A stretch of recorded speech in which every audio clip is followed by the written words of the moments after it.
अस्सलाम वालेकुम दोस्तों, स्वागत है आपका मेरी इस एक और नई वीडियो के अंदर। वैसे तो थंबनेल पर आपने देख ही लिया होगा कि किस टॉपिक पर ये मैं वीडियो बनाने जा रहा हूँ, लेकिन फिर भी मैं एक बार बता देता हूँ कि जो मेरा टॉपिक है इस वीडियो के अंदर वो बहुत ही ज़रूरी वाला टॉपिक, मतलब हर दुकानदार के लिए ज़रूरी है।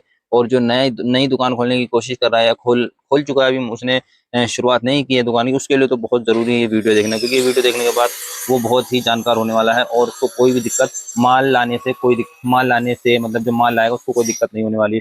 उसको हर चीज़ पता होगी, उसको वो अपने आप को एक बिगिनर नहीं, एक इंटरमीडिएट वाला बंदा अपने आप को समझेगा। तो वीडियो पूरी देखना दोस्तों। वीडियो शुरू करने से पहले मैं आप सबसे कहना चाहता हूँ कि अगर आपको भी ग्रोसरी से रिलेटेड कोई भी जानकारी लेनी हो तो आप मेरे चैनल पर विजिट कर सकते हो, क्योंकि मैं इस चैनल पर अपनी वीडियोस में प्रोडक्ट से रिलेटेड कि कौन सा मतलब कौन सी चीज़ कितने में आती है, कौन सा प्रोडक्ट कितने में आता है और कहाँ पर सस्ता मिलता है मुंबई के अंदर, वो चीज़ बताता रहता हूँ। और नए ग्राहक कैसे आए, धंधे को कैसे बढ़ाएं, कैसे मार्जिन वाला प्रोडक्ट बेचें, कौन सा प्रोडक्ट रखना चाहिए, कौन सा, सब चीज़ें इस चैनल में मैं वीडियोस बनाते रहता हूँ। लेकिन ये वीडियो का टॉपिक मेरा है कि आप माल कैसे लाएं मार्केट से, अपनी दुकान के लिए आप माल कैसे लाएं, ये मेरा टॉपिक है।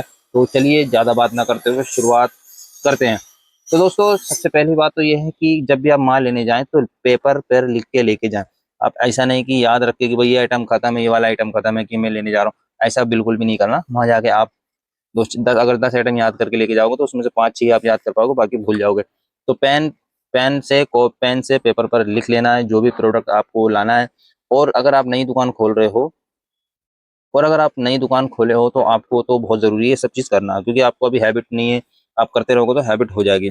सबसे पहले हम शुरुआत करते हैं कि आपको पहले बिस्किट लिखना है। अगर आपकी दुकान ऐसी जगह आपने खोले हो, ओपन की हो, जहाँ पर बस्ती है, पब्लिक है, मीडियम क्लास की पब्लिक रहती है, रोज़मर्रा की ज़िंदगी काटने वाली है, ऑफिस जाती है, शाम में आती है, और बच्चे बच्चे ज़्यादा हैं, लेडीज़ वगैरह ज़्यादा है, तो आपको वहाँ पर क्या रखना है, कुछ आइटम मैं बता देता हूँ, वो तो आपको रखना कंपलसरी है।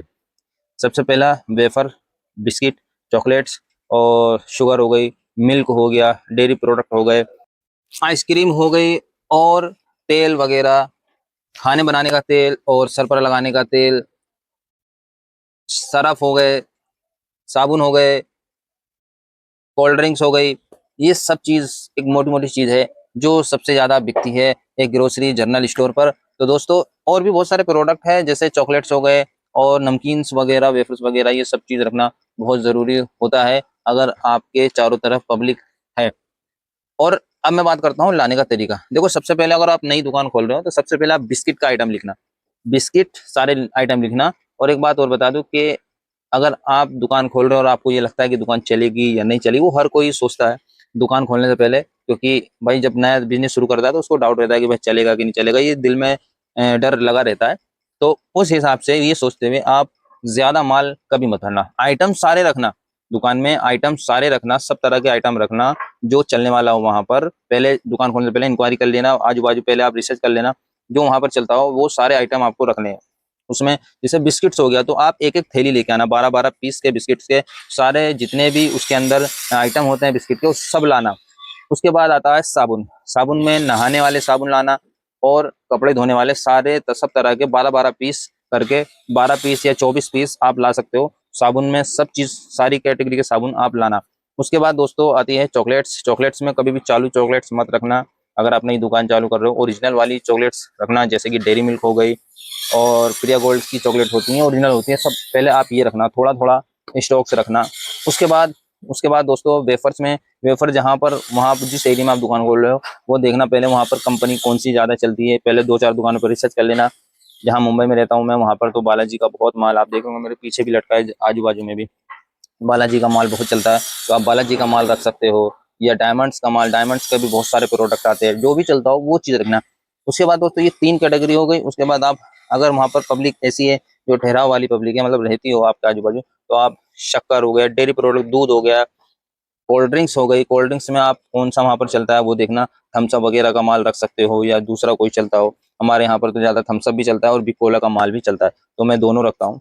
तो ये चीज़ें दोस्तों। और नमकीन, खुली नमकीन भी रखना, जैसे लहसुन चूड़ा होता है, गाठिया होता है, सेंग आती है सादी, और फरसान हो गया, सरफ हो गया। सरफ में ज़्यादातर सर्फ एक्सल चलता है दोस्तों, कहीं पर एरियल चलता है, कहीं पर टाइड चलता है। तो ये कैटेगरी आपको लानी है और लिखना, मैंने जैसे बताया, पहले बिस्किट लिखना, फिर साबुन लिखना, फिर उसके बाद चॉकलेट्स लिखना, ठीक है। फिर उसके बाद आप जैसे कोल्ड ड्रिंक्स हो गई, ये सब चीज लिखना है। फिर दोस्तों एक बात और बताना चाहता हूँ कि एक चीज और आपको रखनी है अपनी दुकान के अंदर। अगर आपके जहाँ पर आपने दुकान खोली वहाँ पर बच्चे हैं, स्कूल जाते हैं, कॉलेजेस जाते हैं, तो आपने स्टेशनरी का सामान जरूर रखना है। उसके अंदर काफी अच्छा खासा मुनाफा मिलता है और उससे बच्चे आने शुरू हो जाते हैं दुकान पे। आप पहले दुकान से आप दुकान खोलोगे, पहले दिन से ही आपकी दुकान पर आना शुरू हो जाएंगे दोस्तों। तो ये चीजें, बेसिक चीजें मैंने बता दी। और आपने उसके साथ क्या करना है, वैसे तो वेफर हो गया, कोल्ड ड्रिंक्स हो गई, ये सब चीज तो माल आकर दे देते हैं, कंपनी वाले आते हैं, वहां से आप कांटेक्ट करना, वहां से आप मंगा लेना। और जब माल लेना आप होलसेल की दुकान पे जाओ, तो जो पर्चा आप लेके जाओ, मेन बात यह है, जब पर्चा आप लेके जाओ तो उसको बोलो कि भाई इस पर्चे के हिसाब से मेरा बिल बनाना। अपनी मर्जी से बहुत से क्या होते हैं, जो माल जैसे काउंटर पे रखा होता है तो वहां पे बिल बना देते हैं अपने हिसाब से, फिर आदमी कंफ्यूज रहता है कौन सा सामान कितने में है। तो आप जो पर्चा आप लिख के लेके जाओ, उसको बोलो कि भाई मेरा पर्चे से माल मिला, फिर पर्चे के हिसाब से मेरा बिल बना। तो आपके लिए वो आसानी होगी, कौन सा साबुन, कौन सा बिस्किट कितने का आया है वो आपको पता चल जाएगा। पहले दिन ही आप इतने एक्सपर्ट हो जाओगे, पहले दिन ही आपको पता चल जाएगा कि कौन सी चीज कितने में आ रही है। तो दोस्तों, कैसी लगी मेरी वीडियो, समझ में आ गई होगी बात आपको, आई होप। तो वीडियो अच्छी लगे तो वीडियो को लाइक जरूर करना दोस्तों।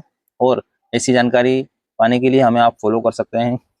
और वीडियो में आपको क्या अच्छा लगा, क्या मैंने कुछ गलत, कुछ स्ट्रेटेजी बताई, कुछ गलत चीज़ बताई, उसको भी कमेंट में करना, प्लीज़ बताना। अगर आप दुकान चलाते हो तो वो भी बताना, या दुकान चलाने की सोच रहे हो तो वो भी कमेंट में लिख देना प्लीज़। तो चलिए मिलते हैं इस अच्छी वीडियो में। Thank you.